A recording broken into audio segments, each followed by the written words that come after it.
Kita lanjutin lagi yuk belajarnya tentang gagasan pokok kalimat atau gagasan inti kalimat. Materi ini itu ada di SIMAK UI dan selalu muncul gitu dari tahun ke tahun. Karena materinya itu lumayan gampang, jadi kamu perlu banget nih perjuangin materi ini supaya bisa dapat nilai plus 4 di soal-soal yang berkaitan dengan gagasan pokok kalimat. Sebelumnya kita udah belajar materinya. Nah, sekarang kita lanjutin ke dua soal yang belum kita bahas kemarin. Buat kamu yang belum nyimak video sebelumnya, sebaiknya coba tonton video sebelumnya dulu supaya bisa mengikuti pembahasan pada video ini. Karena lumayan ya, kamu perlu tahu materinya dulu supaya bisa mengerjakan soal ini. Langsung aja, soal yang pertama, pertanyaannya masih seputar apa gagasan utama pada kalimat satu. Meskipun ada teksnya, dan mungkin aja teksnya itu panjang gitu ya, kita nggak perlu lihat semua teksnya. Kita cukup fokus ke kalimat satu. Ingat kemarin, ketika kita ngerjain gagasan utama kalimat, kita perlu menganalisis pola kalimatnya terlebih dahulu. Berarti, kita coba lihat kalimat satu, pola kalimatnya tuh gimana sih? Setelah penemuan lukisan tangan tertua di dunia yang berusia sekitar 40.000 tahun, ada kata setelah.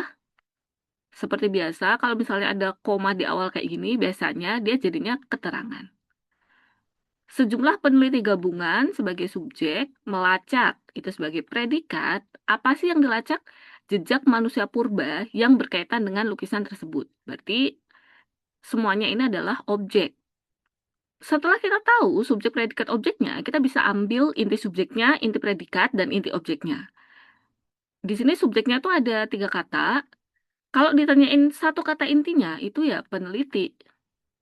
Predikatnya melacak, terus apa sih yang dilacak? Jejak manusia purba.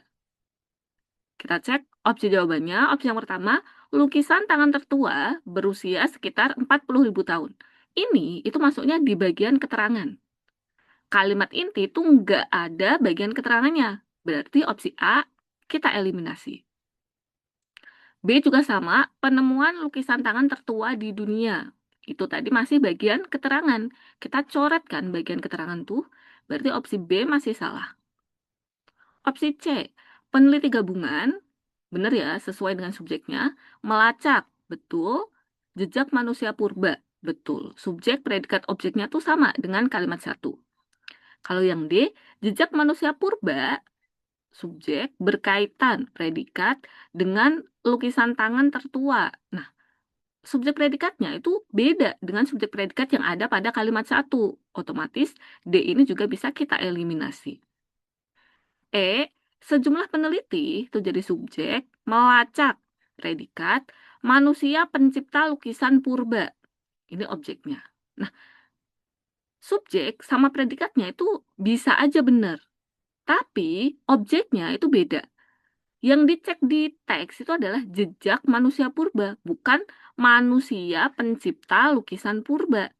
Berarti nanti maksud kalimatnya itu beda.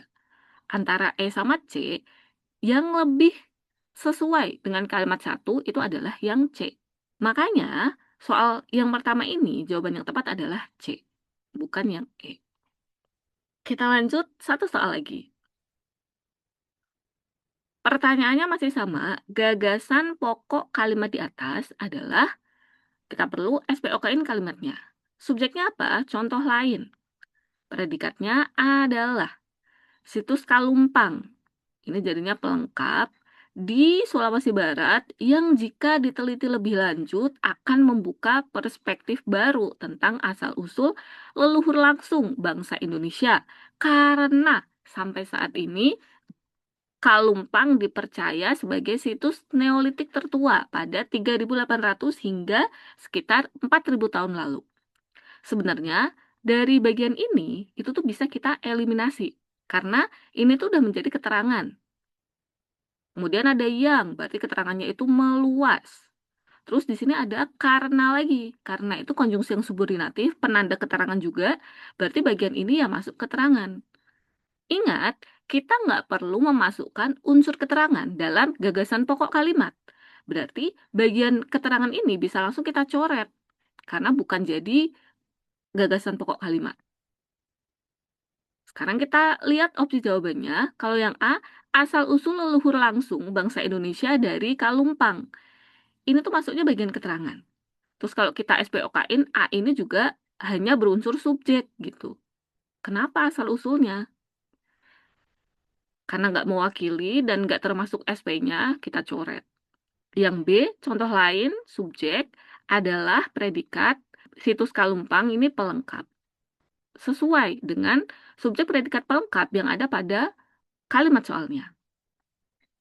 Kalau yang C, Kalumpang, subjek dipercaya predikat sebagai situs Neolitik tertua. Nah, subjek predikatnya ini tuh beda dengan subjek predikat yang ada pada kalimatnya. Berarti kita coret juga. Yang D, situs Kalumpang, subjek diteliti predikat lebih lanjut pelengkap. Kalau kita lihat, subjeknya itu bukan situs Kalumpang, tapi contoh. Berarti opsi D ini tetap salah. Opsi yang E, situs Kalumpang, subjek membuka predikat perspektif baru. Itu adalah objeknya. Ini juga salah karena subjek predikatnya itu beda dengan subjek predikat yang ada pada soalnya. Maka dari itu, untuk soal ini jawaban yang tepat adalah B. Jadi, kita tuh nggak perlu memikirkan apakah kalimat intinya itu tuh mewakili kalimat luasnya atau enggak. Yang penting, subjek predikat pelengkapnya atau subjek predikat objeknya itu sama persis dengan kalimat luasnya. Gitu ya, itu kunci untuk mengerjakan gagasan pokok kalimat atau inti kalimat. Nah, soal ini gampang kan? Tapi kamu perlu untuk memahami dulu nih pola kalimat. Sejauh ini kamu udah paham belum sih berkaitan dengan pola kalimat? Kalau kamu belum paham berkaitan dengan pola kalimat, nanti akan susah nih ngerjain kalimat inti. Jadi coba share ya di kolom komen, kamu butuh nggak sih materi tentang pola kalimat? Kalau butuh nanti aku buatin video terpisah tentang pola kalimat. Gitu. Itu dia materi untuk hari ini ya, semoga kamu paham dan sampai bertemu lagi di video-video berikutnya. Bye!